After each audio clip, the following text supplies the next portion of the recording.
Hello everybody and welcome back to my channel, and if it's your first time here, well, welcome. Greetings from Spokane, Washington. Tomorrow I've got a flight out of Spokane International Airport to the San Diego International Airport.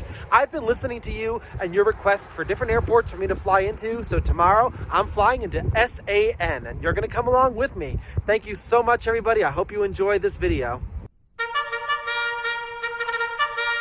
Okay, it is now the next day. I just wanted to film that introduction the day before because I'm taking a very, very early morning flight out of the Spokane airport, and I want to show you a little bit of Spokane during the daylight hours.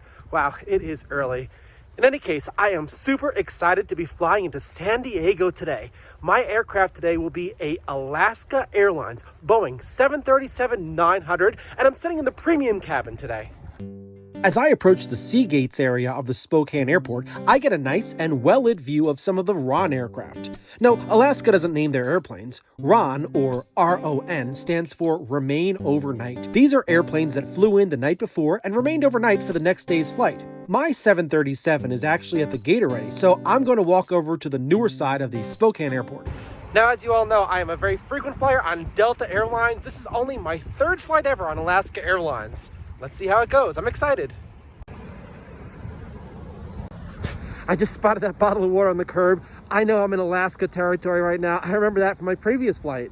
The terminal I'm flying out of today serves Alaska and American Airlines. The other airlines operate out of the other side. I have a few videos on my channel where I fly Delta from the other side of the airport if you want to see what that part of the airport looks like. Alaska, along with its regional airline Horizon Air, offers service to 8 cities, the largest number of unique destinations from one carrier from Spokane. It's cold outside. You can see my glasses are all fogged up. Both Alaska and American use this terminal. The check-in area is right behind me. I've got no check bags today, so I'm going to head right over to security. TSA was a breeze, and in just 2 minutes, I was airside. I arrived well in advance, just to be on the safe side.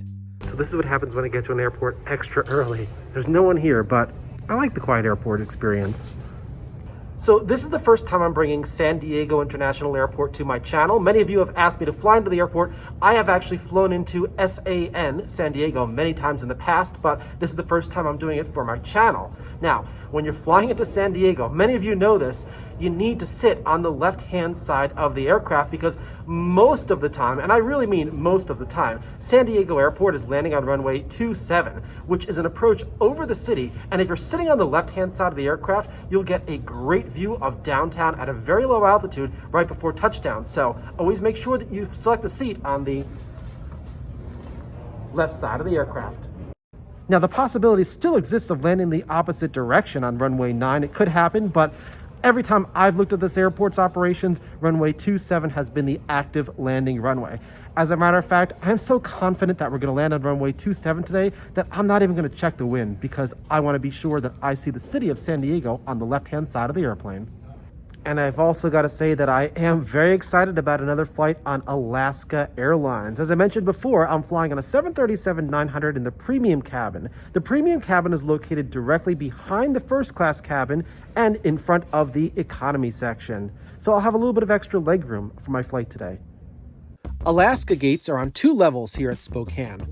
The lower level allows direct ramp access, which is a dream for boarding, but my larger 737 is going to be using a jet bridge, so I need to go to the upper level this morning. My gate is at the top of the escalator.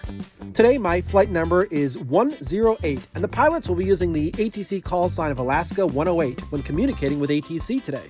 Once we get to Southern California, I'll let you listen in to the air traffic control communications.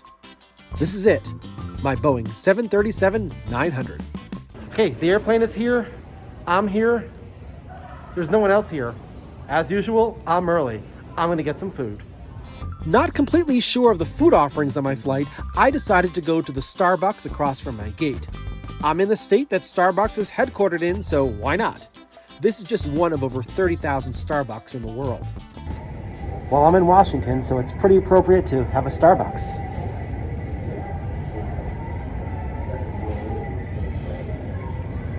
Very good. We're getting closer to boarding time here in Spokane. I took a short walk around the small terminal. Things are starting to come alive as more passengers enter the secure area. I saw that this American A320 needed to get de-iced after pushing back, so that's something I can expect after we leave the gate. I'm happy that the sun is coming up. Here's my 737, seen finally in the light of day. I can't wait to get on board, and it's finally time for boarding. I think I've spent about the same amount of time at the airport that I will on the flight today, so let's go to San Diego. I was impressed with the efficient and easy to understand boarding process. All right, we're ready to board the Boeing 737-900 from GEG to SAN.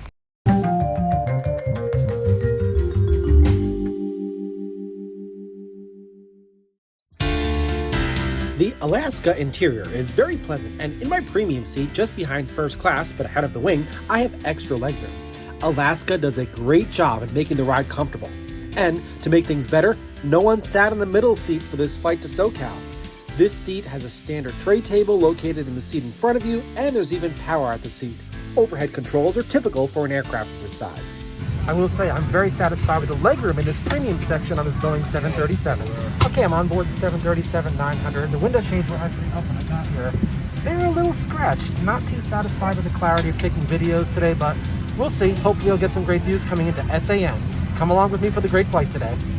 Here's the view out the window. I'm going to do my best to film around the dirty areas so we can get the best views. It will be a challenge. Why can't all windows on airplanes be clean and clear? And this particular 737-900 does not have winglets today. Current weather at San Diego Airport, just a few scattered clouds. Forecast to be clear skies today. Currently temperature is 55 degrees. I can't wait to get going. It's arm doors for departure and basket. Boarding doors closed. We are ready for departure out of Spokane. The ground crew is in place and the 737's brakes have been released. We're on time and ready for pushback onto the ramp.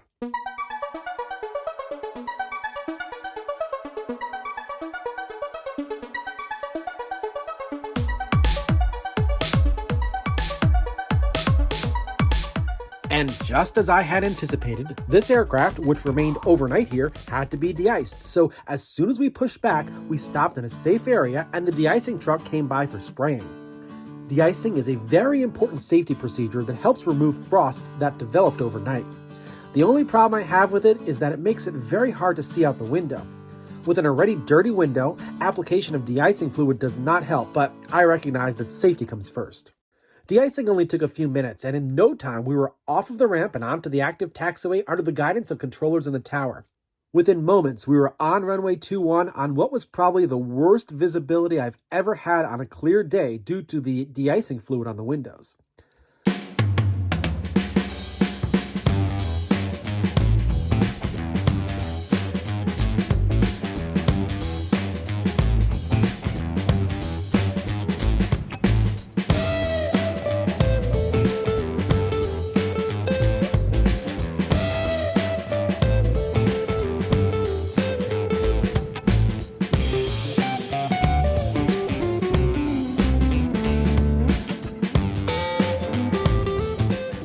The climb out called for a turn to the south, which is towards our destination in Southern California.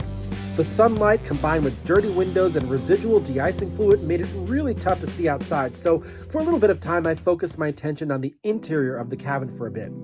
I read about what Alaska Airlines has to offer in flight and took advantage of the complimentary offerings on board. I also took a trip to the rear lavatory where I freshened up a bit before returning to my seat.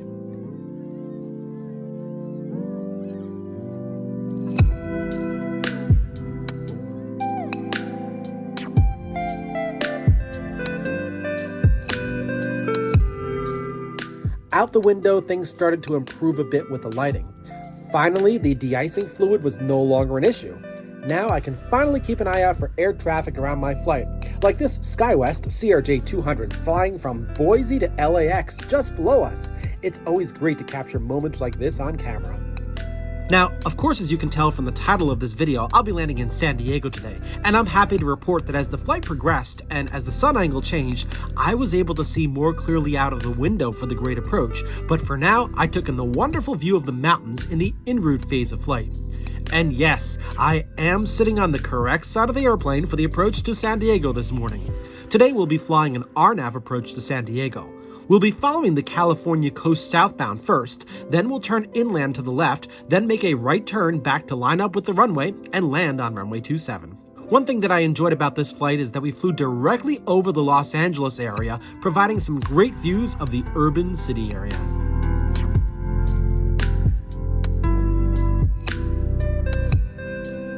It's about a 2-hour ride by car from Los Angeles to San Diego, the same amount of time for our entire flight. We've already begun our descent into San Diego, and we're joining an arrival procedure from the north called the Comics to Arrival. That's spelled C-O-M-I-X. San Diego is known for hosting the Comic-Con, a comic book convention since 1970, so the arrival procedure makes a reference to this. It's time to call SoCal Approach Control, the air traffic control facility handling flights in Southern California. The pilot will request a specific RNAV approach, and the controller, who is a little bit hard to hear, will tell the pilot to just descend via the Comics Arrival for now. Alaska 108, 20.3, descending via the 15,000 India. We're cresting the RNAV Mike from Coleman. Mike Victor, Mike on the tower right now on departure en route. Make sure we descend via the Comics to Arrival. We'll descend via the Comics Arrival now, Alaska 108. SoCal Approach Control handles flights to both LAX and San Diego, as well as other airports in the area. There are many air traffic control positions for this facility, and with San Diego being a busy airport, the controller is going to hand us over to another controller in the same facility, handling arrivals to San Diego. Alaska 108, connect approach 124.35. Landing at northbound at your own risk, wind calm. We're going to switch frequencies to the final approach controller. Again, the pilot is going to request a specific RNAV approach. I'm happy because this approach is the City View approach, just what I expected. Let's call the controller. Alaska 108 at a 10-7, descending via the 6,000, requesting RNAV Mike from Coleman. Alaska 108, SoCal, cleared, RNAV Mike, runway 27 approach. Cleared for the RNAV Mike, runway 27, Alaska 108. We are cleared for the approach. This means that we will not be receiving any radar vectors from the controller, but we'll be following the approach as it's published. We'll be making a left turn to head inland, then a right turn back around to the runway. In front of us is a Southwest 737 that we're getting close to, so the controller tells Southwest to keep up his speed and tells us to reduce our speed and to cross Cloman, a point on the arrival procedure, at 6,000 feet. Southwest 2078, speed 210 or greater. 210 or better, South 2078. Alaska 108, speed 210 or less, and you can cross Cloman at or above 6,000 if you need it. Okay, 210 or less on the speed, at or above 6 for Coleman, Alaska 108. We're starting our left turn inland now. The view on the opposite side of the airplane had been the Pacific Ocean, and as we turn towards the east, passengers on the right side of the airplane will be able to see the airport as well as downtown San Diego. But I'm going to get the closer in view by sitting on the left side of the plane. I cannot wait for that to happen. But for now, I'm taking in the sights on this side of the airplane. It's pretty populated down there. Once we level the wings, we'll be on an inland heading for several miles before we turn to the right and land on runway 27 at San Diego. In this view are two airports, neither of which are the San Diego International Airport. The airport on top is Marine Corps Air Station Miramar, home to the 3rd Marine Aircraft Wing, and on the bottom is the Montgomery Gibbs Executive Airport, a public-use airport 5.5 miles northeast of our destination airport. Once we pass by these two airports, we cross over I-15 and get some beautiful views of the Tierra Santa community. Tierra Santa is Spanish for Holy Land and is also known as the Island in the Hills. From up here, I kind of get why it's called that. As we fly by Lake Murray, northeast of the airport, we continue along on the RNAV approach to runway 27. We're actually on the approach now, just flying in the opposite direction of landing. This is a right downwind leg to the runway, and we'll be on this heading for just a few more miles before we turn to the right in a very wide turn, winding up in the complete opposite direction that we're flying now, so we can proceed straight into runway 27. We are miles away from downtown, and we can see how much sprawl there is in the area. San Diego has a population of 1.3 million, but the entire metropolitan area is home to nearly 3.3 million. We're well past Cloman, as referenced earlier by the pilot, and we're gradually descending below 6,000 feet as we continue along. As we pass a major interchange, we fly over the Casa de Oro Mount Helix area in the east country of San Diego. Mount Helix is a small peak that's named after a snail. There are a lot of neighborhoods with interesting stories here, and I can't explain them all, but as I pan the camera up, you can see how dense everything is. This is about the furthest east that we'll be going on the approach today. We're now starting our right-hand turn. This turn is a continuous turn without any leveling of the wings until we're lined up with the runway. This ensures that all aircraft on this procedure follow each other precisely in the same position. So essentially, the approach controller is setting all aircraft up and separating them appropriately while they're on the downwind leg. You'll recall how we, as well as the southwest flight in front of us, were told what our speed should be while approaching the downwind leg. This keeps us at an appropriate distance behind the plane in front of us for the whole approach, well before we're lined up at the runway. We're also continuing to descend as published in the approach procedure charts.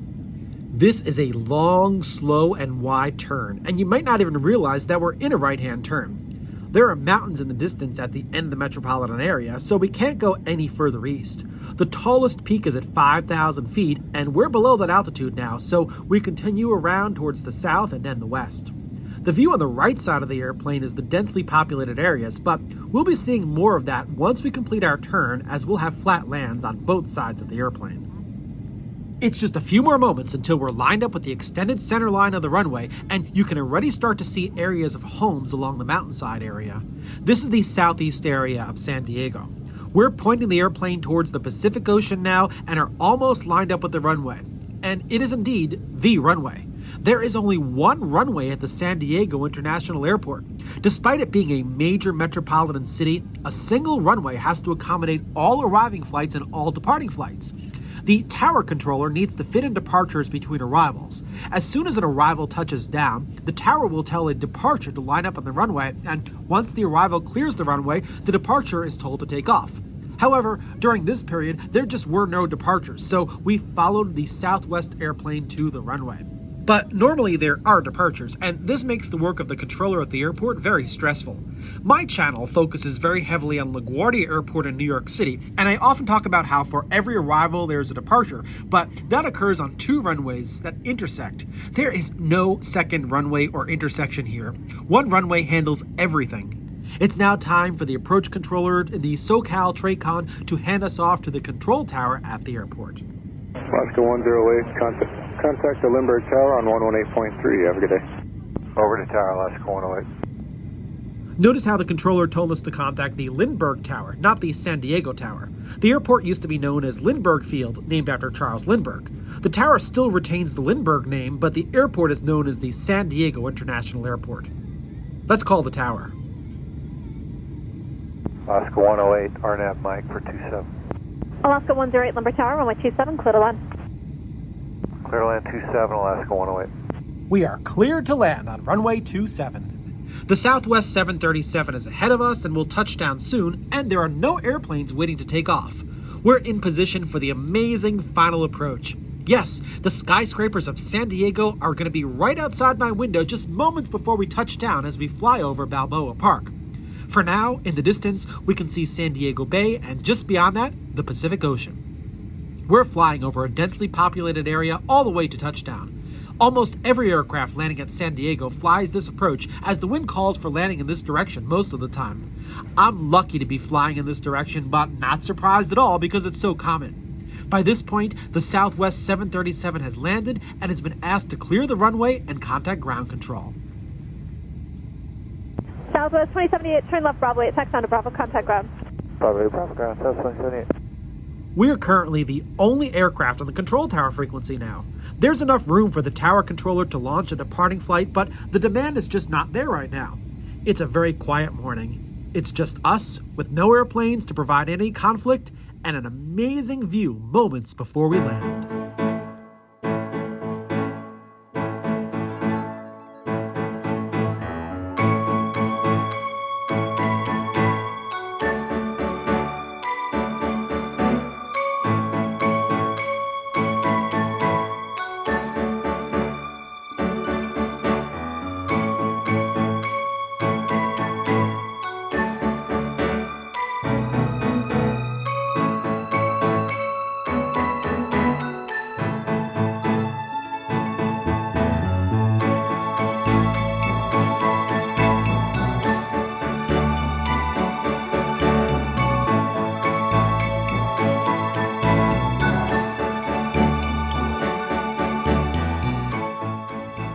Wow, that was a thrill. It is now time to touch down on the 9,400 foot long runway 27. However, we can't touch down at the very beginning of the runway because there are some buildings on final approach, so we hover over the runway for a short period of time before we can actually touch down. What a thrilling airport.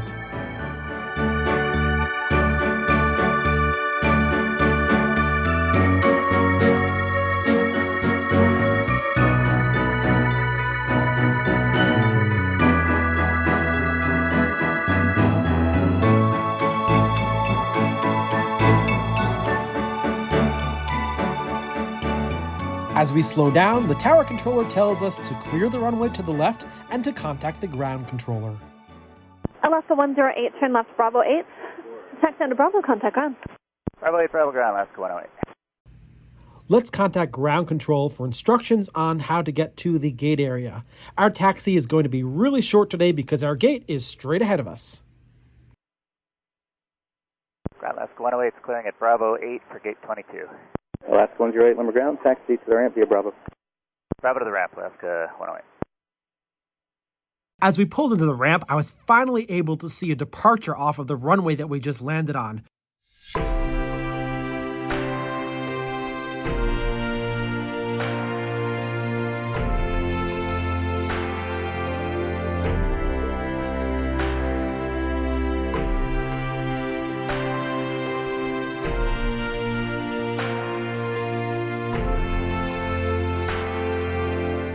Well, I'd like to welcome myself to the San Diego Airport.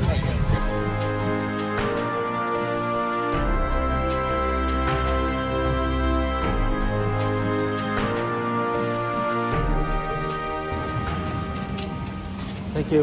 Have a good day. All right, I am on the ground here in San Diego. That was a beautiful approach to runway 27, and I am so happy that I chose the left-hand side of the airplane. Well, I definitely have to say, there was an issue with the dirty windows. The sun was in the perfect position for the approach so that I was able to see the buildings, the skyline of downtown San Diego. I loved it, and I hope you loved it too.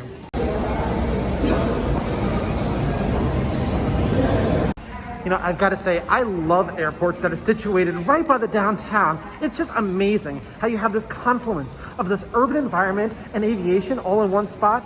It's an exciting place to be.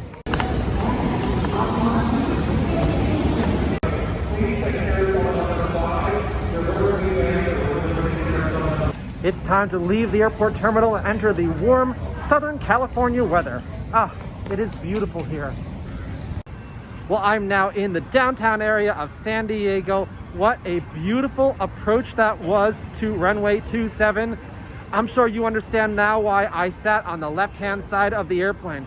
The window was a little bit dirty throughout the flight. It was difficult to see because of the sun glare, but it was all worth it for that approach. Thank you so much for watching this video. If you're not a subscriber to my channel, I invite you to subscribe by clicking on the subscribe button below, hit the bell button, hit the like button, and be assured that I will be sharing many more videos like this with you soon. Thanks everybody, and have a great day.